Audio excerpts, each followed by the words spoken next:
Hello, it's Keith here, and this is lesson 3 of my 65816 assembly programming tutorials. Now, in the past we looked at the basics of the CPU and how it switched between 8 and 16-bit modes, and we looked at the new addressing modes. This time we're going to look into the details of the new commands that the 65816 adds, and some of these are related to the special functionality of the 65816. Things like switching data between the new registers and the old ones, and some of them are extensions to what we had in the past, and in some cases things that the 65C02 also had. So things like the ability to transfer data between the X and Y registers, and also the 65816 adds some new options with regards to pushing and loading of effective addresses. So we're going to look at that as well. Okay, well, let's go over to the source code and let's see what we'll be looking at today. Okay. So here's the example code today. This is lesson 3, and what we have at the top is a set of jumps to the different sections which have the kinds of category of command we're going to look at, and as always we're going to be looking at them practically and seeing them in action. So let's fire this up. Okay, we're going to try this out on the Super Nintendo first. So let's have a look at the commands we're running here. Well, first of all, we are loading the accumulator with 1, 2, 3, 4 in hexadecimal. We're then pushing the accumulator onto the stack, and then we're pulling that into the what is known as the B register, which is the data bank register. It's abbreviated to B, and this is an 8-bit register that makes up the top 8 bits of the 24-bit address that is used for reading in and writing of data to memory when we specify a 16-bit address. So that becomes the top 8 bits of a 24-bit address when we only specified a 16-bit address to write to. Now, what we're doing next is we are setting the direct page register, and the direct page register defines the offset of what is now known as the direct page, formerly the 0 page. This specifies the base. It's a 16-bit register, so the direct page can only be in the range quadruple 0 to FFFF in 16 bits. It can't be anywhere within the 24-bit range, but we can specify that base in 16 bits, and that's what we're doing here. We're loading the accumulator with 5, 6, 7, 8 and using TCD. The C is the 16-bit accumulator, so that's transfer C to D, and D is the direct page register in that case, and we're setting the direct page to 5, 6, 7, 8. Now what we're doing next is we're using the push and pull commands to back up the direct page register with PHD. We're then backing up the data bank register with PHB, and we are going to restore those later on with PLB and PLD. But we are also using one other register, and this is known as the program bank register, which is abbreviated as K. So PHK is push the program bank register. Now, there is no way to pull the program bank register, and there's a good reason for this. The program bank register is the top 8 bits of the 24-bit address of the current running code. The program counter is only 16 bits, and many of our branch commands, the non-long branch commands, will be 16 bits, and so the top 8 bits of those addresses is the program bank register. And so if we were to pull up the program bank register, we would effectively probably change the running code that we were executing, so it is not possible to do so. If we want to change the program bank register, what we would effectively need to do is jump to a long 24-bit address, and we'll see that later on. So that's what we're doing here, and then we're going to show the results of this to the screen. So let's take a look at what we have in the stack here. Well, first at the bottom of the stack we have a 00 here, and this is the program bank register. So the program bank is currently 00, and you can see that just here. PB is the program bank register in my display here, so that's the 00 there. And then we've got a 34, and this is the data bank register, which we set here. We set it to 1, 2, 3, 4, but that's only an 8-bit register, so only the 34 was taken there. So the 3, 4 was pushed onto the stack there. And then what we've got here is 5, 6, 7, 8. And this is, of course, the direct page register, which you can see just here. So that is, of course, a 16-bit register. And so that's been pushed on there. And then we've actually got the leftover 1, 2 here, because when at the start of our code, we pushed the 16-bit value 1, 2, 3, 4 onto the stack, but we only pulled 8-bit off. So we only pulled the 3, 4 into the data bank register there. So that's what we've done there. So that's how we can back up and restore some of our special registers, for example, the direct page register and the data bank register. It's also the only way that we can gain access to the program bank register. If we can push it onto the stack and then pull it off into the accumulator if we wish, but there's no other way, as I say, apart from doing long jumps and things, of actually changing the program bank register. So there we go. So that's the new pushing and pulling of the new registers. What we're going to do next is take a look at some of the new push and exchange commands. And these are primarily related to the X and Y registers, which are of course not new, but there was quite serious limitations with the 6502 on what we could actually do with them. We now have some more commands, and many of these were with the 65C02, so let's take a look. So what we're doing here is we're loading the accumulator with the test value and also the X and Y registers, and then we're going to do some tricks with them. We're going to have some fun here. So what we're going to do is we're going to push the X register onto the stack, and then we're going to push the Y register onto the stack, and we're going to show the current status of the registers. We're then going to push the accumulator onto the stack. We're going to show the current status of the stack, restore the accumulator. We're then going to transfer X to Y with the TXY command, and we're going to exchange B and A with the XBA. Now, B and A in this case are the 8-bit parts of the C accumulator. The C accumulator is, of course, the 16-bit combination of B and A. So XB and A is going to swap the top and bottom half of the C accumulator, and we're going to show the result of that again here. We're then going to pull the X register and the Y register from the stack, and then we're going to exchange B and A again. Now, the interesting thing here is we're pulling X and then Y, but we pushed X and then Y, so we're reversing the order that we're pulling them, and that will effectively alternate the two around. We're then going to transfer the Y register to the X register, which of course will leave the Y register unchanged there, and we'll see the results to the screen. Okay, so let's go over the results and let's see what happened. Well, first of all, we loaded our initial values into our registers, and we showed those to the screen after pushing them onto the stack. So here you can see the initial values of our registers here. So the accumulator, the 16-bit accumulator, equals BBAA. The X register equals 1111, and the Y register equals 2222. We've pushed first the X register onto the stack and then the Y register onto the stack, so we can see the X and Y registers there, 1111 and 2222. What we've done next is we have transferred the X register to the Y register and exchanged the B and A parts of the 16-bit accumulator. So you can see that the X register still equals 1111, but the Y register now also equals 1111 because of that transfer. Now the accumulator used to equal BBAA, but it now equals AABB because the top and bottom parts, the B and A parts of the 16-bit C accumulator, have been swapped over. Now, what we're doing next is we are pulling the X and Y registers, but we're pulling them in reverse. So we're taking them off in the opposite order, which has the effect of swapping them over. So X and Y were 1111 and 2222, but when we've popped them back, they are the opposite. They are now 2222 and 1111 because of that flipping over. Now, what we've done next is we've transferred Y to X, which of course leaves Y the same, but X now becomes the value of Y. Now, Y currently equals 1111, and X used to equal 2222, but after the transfer, again, they both equal 1111 because Y was transferred to X. And then finally, what we did is we exchanged B and A once again.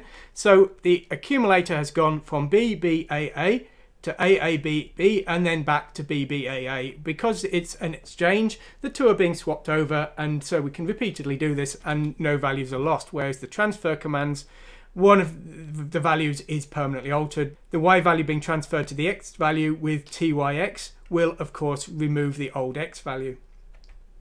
Okay, so there we go. So that's those commands being done in 16-bit mode. Now what we're doing next is we are setting the processor to 8-bit mode and setting the accumulator and memory and the index registers to 8 bits. So this will now set our processor to work in 8 bits, and we will now see how these commands are altered in 8-bit mode. So of course we're now setting 8-bit values for our X and Y registers here. Our push and pull commands all appear the same, but the way the processor will interpret them will of course be different. So let's fire this up and let's see what happens now. So of course our accumulator still contains a 16-bit value here, and we could actually use the XBA command and it would still work the same. But now our X and Y registers contain only an 8-bit value, with the top byte being 0. That is reset to 0 by those commands switching the processor to 8-bit mode. We then push the values onto the stack. These commands look the same, PHX and PHY, but now only 8 bits have been transferred in each case. When we pop them off the stack again, of course, the 8-bit values are restored, And when we use our transfer x to y command, the x value 1, 1 is transferred to the y register again. But of course all of these are working in 8 bits. Now it isn't actually possible for the x register to contain a top byte. As I say, when we switch to 8-bit mode, that is effectively lost in the process. So it's not really, there's no apparent difference, if you will, with the transfer x to y register, but it is now working in 8 bits. So there we go. So that's the new push and pull commands and the exchange commands that help us work with the x and y registers. What we're going to look at now is some new transfer commands. Now we have seen some of these already in other examples because we do need them to work effectively with some of the other registers, but we're going to look at them in a little bit more detail now. So for what we're doing here is we are loading the accumulator with FFFF. We're then pushing that onto the stack, and we're also pushing the direct page register D onto the stack. Now we're pushing that onto the stack just as a marker so that we can clearly see within the stack the values that are being pushed onto the stack. So what we're doing next is we're loading the accumulator with 0200, and we're transferring the 16-bit accumulator C to the direct page register D, and then we're going to show the monitor to see that's happened. We're then going to load the accumulator with FFFF again just as a marker and push that onto the stack, and we're going to show the stack. So what we're then going to do is we're going to pull D again, the direct page register, and we're going to transfer D to C, effectively setting the 16-bit accumulator to the direct page register. So let's see that in action. Okay, so here is the starting position of our stack. That's when our program started running. And what we've done is we've pushed a 16-bit marker onto the stack of FFFF, and then what we did is we pushed the direct page register, which was 0000 here.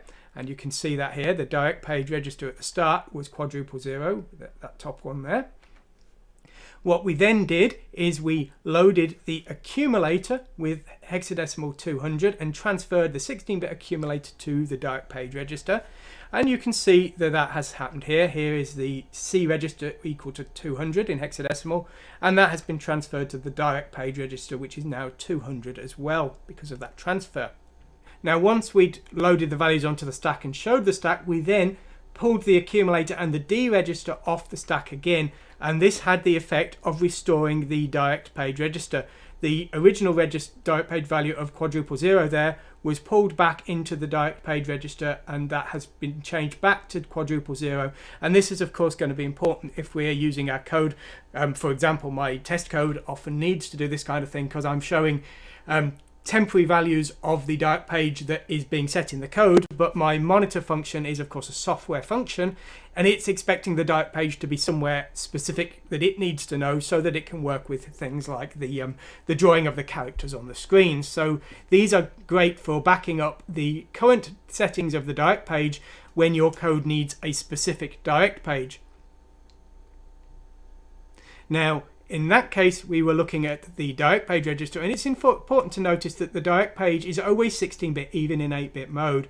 So we're not going to test this in 8-bit mode. Now that was the direct page. There is another new special register we can manipulate, and that is the stack itself. The stack is no longer limited to one specific memory location. It always used to start at hexadecimal 100 in memory. It would go from 0100 to 01FF, but we couldn't move it. Well, now we can. We've got a 16-bit register to set the stack base. So what we're going to do here is we're going to load the accumulator with hexadecimal 500 and transfer the 16-bit accumulator to the stack register with TCS. We're then going to show the values of the registers to the screen. We're then going to load hexadecimal 6666 here. We're going to push that onto the stack just as a marker here. We're then going to show the status of the registers again. We're then going to transfer the stack register to the accumulator, and we're going to show the values of the registers again. And so this will allow us to see how that new stack pointer is being affected by that push onto the stack there. So let's take a look. Well, at the start of our code, the stack was 01FD, which is a very typical register value you'd see on a standard 6502. But of course, now we can change the stack, and that's exactly what we've done. We've loaded the accumulator with hexadecimal 500, and then we've transferred the accumulator to the stack register, which has now become hexadecimal 500 here, and that has been done by TCS, transfer C, the 16-bit accumulator, to S, the stack pointer. That's what's happened. We've then pushed 666 onto the stack, a 16-bit value, and if we have a look here, you can see our stack has gone down from hexadecimal 500 to hexadecimal 04FE. That's gone down by 2 bytes because we pushed 2 bytes onto the stack, and that caused it to go down by 2. We've then transferred that 16-bit value of the stack pointer to the 16-bit accumulator C, and you can see that has been transferred there, and it was the TSC command that has done that. So there we go. So that's how we can change the stack register, and of course the stack will continue to work in the exact same way it always has, just now with the stack pointer pointing to a different address. So lots of new functionality on this 65C02. It's a much more powerful processor. It's just a little bit tricky when it comes to working with the 8 and 16-bit modes, unfortunately, but maintaining backward compatibility and adding 16-bit and 24-bit addressing functionality is unfortunately always going to be difficult. The EZ80 and the 8086 aren't really a whole lot better either. Okay, so we were looking at changing the stack pointer there, but we do have some new functions for pushing effective values onto the stack, and this is really something I didn't come across until the 68000, and it confused me an awful lot. Now, basically, when it comes to working with addresses, there are often times that an address is done as part of a calculation of some kind. It could be an offset from the current address, or on the 6502, it could be a value that's contained in part of the 0 page. Now, often these commands that work with these addresses that are calculated are a little bit slow, and maybe sometimes they use more bytes as part of their command to actually perform the calculation. Now, what we can do is we can calculate that address once and store it somewhere, and then use that resulting calculation many times to speed up our code later on. For example, if we've got a block of data and we need to calculate the base of that block, and then we're going to use that base many times, let's calculate it once and use the resulting calculation in the rest of our code to save us some time. Now, the 65C02 has added some commands that allow for effective addresses, the calculated address, to be pushed onto the stack, and we can use this to pass a calculated address to a subroutine. I suspect is the purpose of them. Personally, I've never really used these. I've never done a whole lot of 65816 programming, so I'm much more used to 6502 stuff, but as I say, I think that this is probably what they're intended for, passing a calculated address to a subroutine through the stack. So we're going to have a look at these now. So what we're doing here in our example code, let's just fire it up.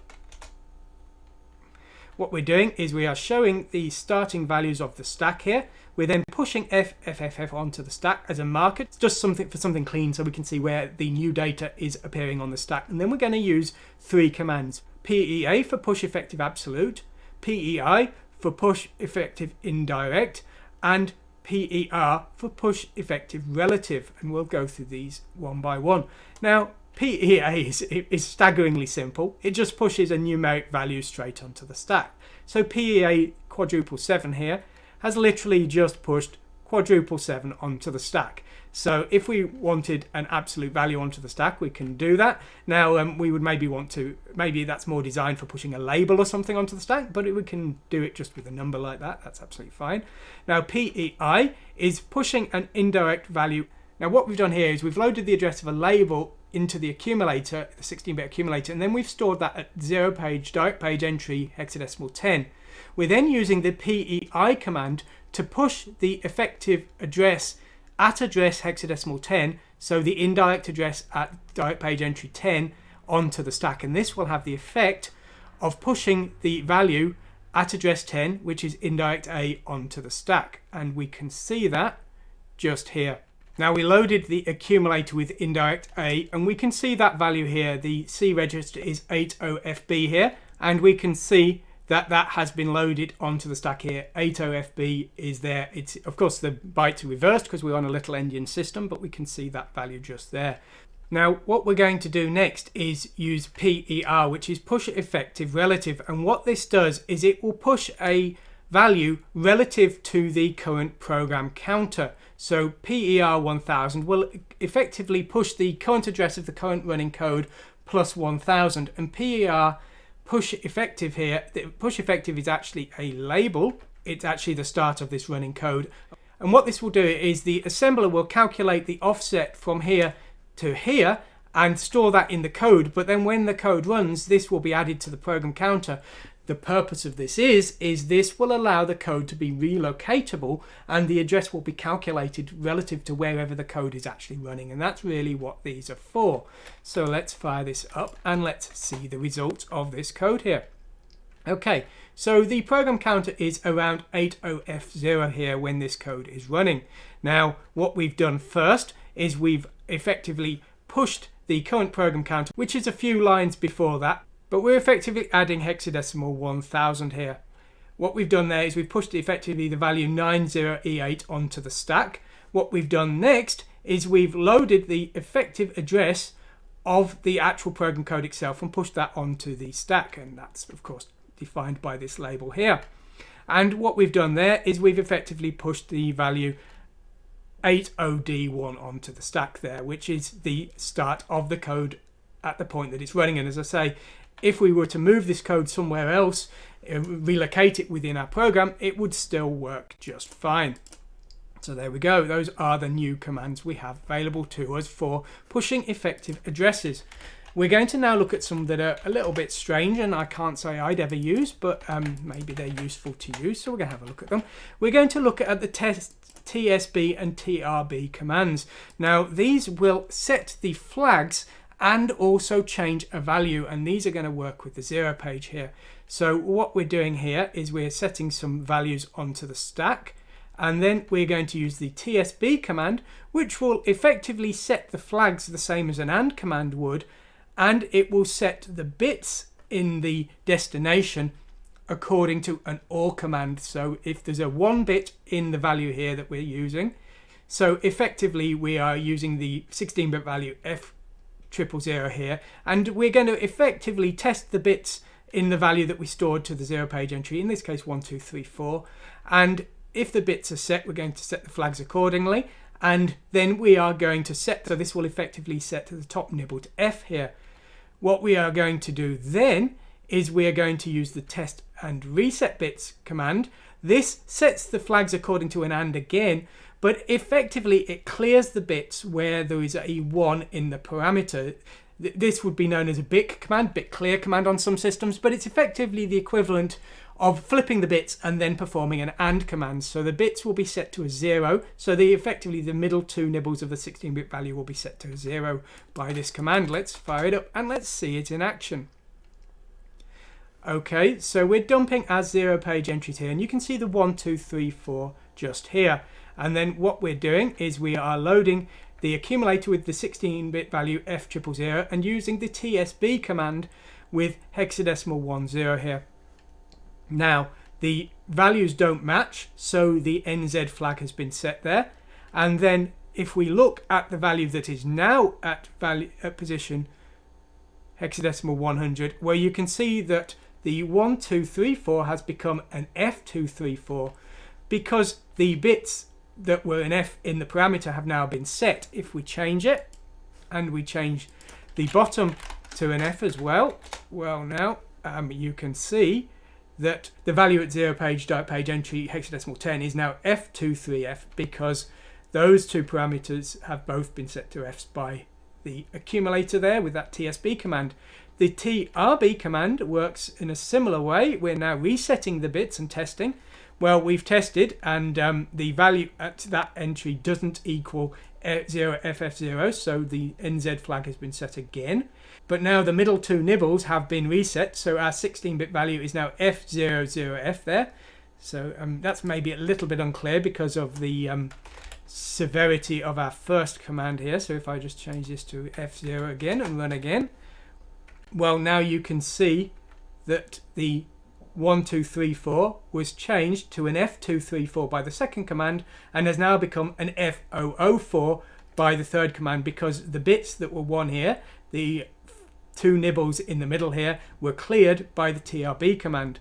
Now again, in both these cases the 0 flag was cleared, but if I change our test parameter from 1234 to 0000 here and I run this again, But now you can see that the bits that were set here were now 0 in the test parameter here.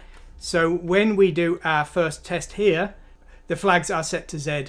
Of course, the command setting the bits will still have its effect, so the value now at 0 page entry hexadecimal 10 is F000. So rather an odd command there, but as I say, I'm sure it'd be useful for some cases. It might be beneficial for working with hardware if you've got memory mapped hardware. I suspect that might be a command that might be useful to you. Okay, what we're going to look at next is some branches. Now the 65816 has added some new branches. Now one of these is a 65CO2 command that has sort of come back for us, and the other is a new long branch. Let's take a look. So what we're doing here is we are just loading the accumulator with 1, 2, 3, 4, and then we've got a command that would load the accumulator with 7, 7, 7, 7 here, but we're skipping over it with the BRA command, which is a branch, and we're just jumping to there. We're then doing a branch to a long address. This specifies a full 24-bit address, although actually our command's just down here, and we're just jumping to the monitor there. Now, you can see here that this has indeed occurred because our 777 here never got loaded into the accumulator, and we also had an FEDC here which was never loaded into the accumulator. So both of those branches have occurred. Now the benefit of the branch command here is it's just a 2-byte command, whereas a normal jump, a 16-bit jump, would be a 3-byte command, so we've saved a byte by using that rather than the jump command. The branch command, however, being as it only uses a 1-byte parameter, cannot jump over very long amounts of data. And here we've got 256 bytes. Now the branch command can only do -128 to +127 away, and so 256 is far too far. So when I compile this, it will not compile. But we now have the branch long command, which uses a 16-bit value, very similar to a jump. You know, it's 16 bits. A jump is also 16 bits, so we're not saving any memory over our jump, but we would save some memory over a long jump, which we'll see in just a moment. So our branch long allows us to jump further away than a regular branch. It also will allow us to write relocatable code, because this is always relative to the current running position. And as I say, that has worked just fine. So we've got some new branches, but we also have some new long commands for jumps and calls, and we're going to see those right now. Now all of these commands are pretty straightforward with regards to their syntax. We just basically change the last letter to an L, typically speaking. So a JML is the equivalent of a jump to long, JSL is a jump to subroutine long, and all of these will work with 24-bit full addresses. Of course they are longer commands though, so they will take up more memory. So what we're doing here is we've created some test code here, and we are going to transfer these to long addresses using the MVN command, which we saw last time in the addressing modes example. That's to move a block of data, very much like an LDIR in the Z80. So we've moved those to some memory addresses, and we are going to jump to them now. So we're going to jump to long address 030100, long being of course 24-bit. And that is going to be this here, and we're going to load this long value here to show that the jump worked, and then we're going to jump back with another JML to long jump return, and that's going to jump back to here.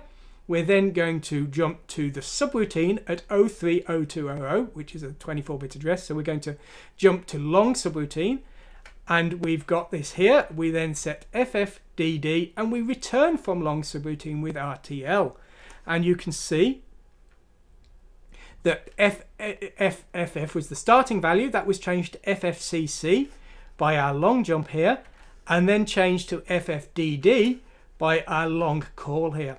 Now, of course, the important thing to understand is if we used a regular return rather than a return from long, the return wouldn't work correctly because it would load the wrong number of bytes off the stack, and we'd almost certainly get a crash and bad things would happen.